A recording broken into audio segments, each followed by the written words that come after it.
En Pologne, les auteurs du sabotage ferroviaire ont été identifiés. Le parquet polonais a officiellement inculpé 2 citoyens ukrainiens d'actes de sabotage à caractère terroriste commandités par la Russie. Ces derniers ont réussi à s'enfuir en Biélorussie.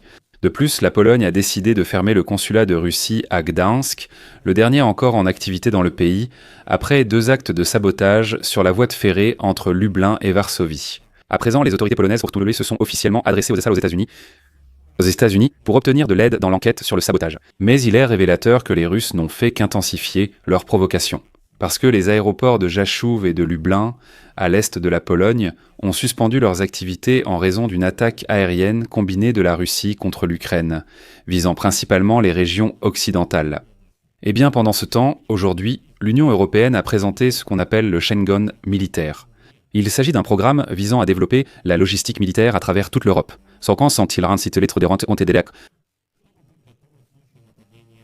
Qui est censé accélérer considérablement le transfert des troupes de toute l'Europe vers les frontières de la Russie. Je m'appelle Alexei Pichi. Discutons de ce sujet en détail, mais avant de commencer, je vous demande de vous abonner à cette chaîne, de mettre un like et d'écrire un commentaire détaillé sous cette vidéo. Je vous invite aussi à vous abonner à ma chaîne Telegram Pichi News via le lien en description. Là-bas, nous diffusons les actualités en temps réel, alors que sur YouTube, elles arrivent un peu plus tard. De plus, si vous souhaitez soutenir le travail de cette chaîne YouTube, vous pouvez le faire avec n'importe quel don ou en devenant sponsor payant. En suivant les liens et les coordonnées dans la description de cette vidéo, c'est écrit ainsi: soutenir la chaîne Alexei Pichi. Choisissez le format qui vous convient. Merci d'avance pour votre soutien.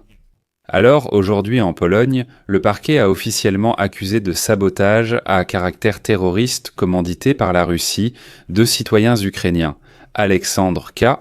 et Evgueni Premier, qui se trouvent actuellement en Biélorussie. Je vais maintenant citer le procureur. Lundi, nous avons ouvert une enquête et obtenu des preuves indiquant que les coupables sont 2 citoyens ukrainiens, Alexandre K. et Evgueni Premier, qui se trouvent actuellement sur le territoire de la Biélorussie. Le parquet a décidé de les inculper pour avoir commis des actes de sabotage à caractère terroriste commandités par la Fédération de Russie. Les suspects ukrainiens n'ayant pas été arrêtés, les procédures judiciaires n'ont pas pu aboutir. Les actions. Et maintenant, les 2 hommes risquent la réclusion à perpétuité. En Pologne, on dit déjà qu'ils vont demander leur extradition depuis la Biélorussie. Et le procureur a souligné que d'autres personnes ont également été arrêtées dans le cadre de l'affaire, mais qu'aucune accusation n'a été portée contre elles. La porte-parole du ministère de l'Intérieur polonais, Karolina Galecka, a indiqué que c'était lié à des sabotages de ferroviaires. Citation, « Des actions opérationnelles, de renseignement et d'enquête intensives se poursuivent, y compris des arrestations, des mesures de sécurité et l'analyse des preuves. » Parallèlement, le représentant du ministre coordinateur des services spéciaux de Pologne, Jacek Dobrzyński, a déclaré que plusieurs personnes avaient été arrêtées à ce sujet. A été à ce sujet. Et selon lui, le rôle de chaque individu dans cet acte terroriste est en cours d'établissement. C'est pourquoi il est certain que de nouveaux détails nous attendent encore. Mais il est déjà connu que, par conséquent.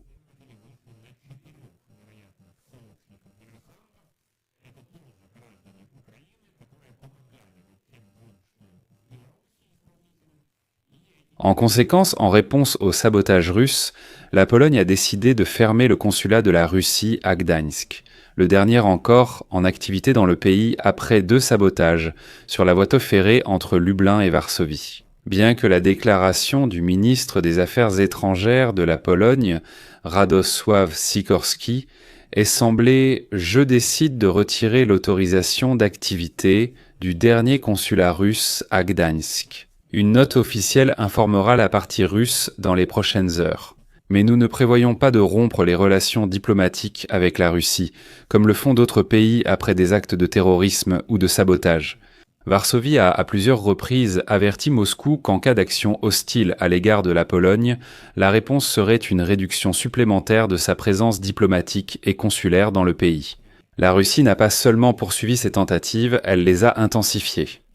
Les ennemis de notre pays ne sont pas les fonctionnaires de l'Union européenne, ni les Ukrainiens, ni le gouvernement polonais, mais ceux qui envoient dehors des saboteurs en Pologne. C'est clair que la Russie recrute ici des personnes disposant d'un passeport pour ce type d'action. Autrement dit, il est évident qu'ils cherchent d'abord des Ukrainiens qui accepteraient cela, puis ils les recrutent. Parce que de cette façon, ils peuvent créer une propagande selon laquelle les Ukrainiens sont responsables de tous les actes de sabotage en Pologne, et par conséquent, attiser encore plus la haine des Polonais envers les Ukrainiens. Et même le Premier ministre polonais, Donald Tusk, l'a reconnu aujourd'hui. Il a affirmé que la Russie cherche à attiser les sentiments anti-ukrainiens en Pologne. Tusk a souligné que la Russie cherche à attiser le chaos, la panique, les spéculations et les sentiments anti-ukrainiens. Citation de Donald Tusk. C'est très dangereux dans des pays comme la Pologne, qui porte déjà un lourd fardeau avec plus d'1 million de réfugiés ukrainiens. Ainsi, il devient plus facile d'attiser des sentiments anti-ukrainiens pour des raisons évidentes. Il est important de noter que le président ukrainien, Volodymyr Zelensky, a conversé aujourd'hui avec le Premier ministre polonais, Donald Tusk. Ils ont aussi décidé de créer un groupe ukraino-polonais pour enquêter et prévenir de futurs sabotages. Citation. Nos informations coïncident. Tous les faits indiquent une implication russe derrière tout cela. Seuls les Russes s'y trouvent un intérêt. L'Ukraine est disposée à coopérer avec la Pologne à tous les niveaux et à partager toutes les informations. Nous sommes convenus de créer un groupe ukraino-polonais qui travaillera à prévenir de telles situations de la part de la Russie à l'avenir. Nous remercions la Pologne pour son aide et restons prêts à collaborer pour protéger la vie et contrer les sabotages et menaces éventuelles. En parallèle, la Pologne a sollicité aujourd'hui l'aide des États-Unis pour enquêter sur les sabotages ferroviaires, des contacts ayant déjà été pris. Et plusieurs sources dans les médias polonais ont confirmé que les services de renseignement polonais et américains ont déjà discuté de 2 incidents sur le chemin de fer entre Varsovie et Lublin le week-end dernier. La Pologne considère officiellement ces actes comme du sabotage d'origine russe. Et dans ce contexte, il est important de noter qu'aujourd'hui, le Collège de la Commission européenne a approuvé une proposition visant à améliorer la mobilité militaire dans l'Union européenne afin de faciliter la mobilité rapide et le déplacement sans entrave des troupes, du matériel et des moyens militaires. Et de tout le matériel. En Europe, pour comprendre pourquoi c'est important pour l'Europe, à la Commission européenne, aujourd'hui à la Commission européenne.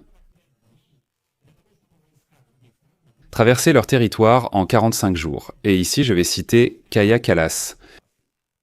11 ans après l'annexion de la Crimée par la Russie, ce n'est tout simplement pas assez. L'Agence européenne de défense a déjà proposé une solution pour harmoniser les procédures de passage des frontières, y compris les formalités douanières et les règles sur le transport de marchandises dangereuses. Nous proposons un nouveau mécanisme pan-européen d'urgence qui permet aux États membres d'assouplir les règles lorsque les forces armées doivent être rapidement déplacées à travers les frontières. Nous suggérons aussi de désigner des coordinateurs nationaux du transport militaire dans chaque ville.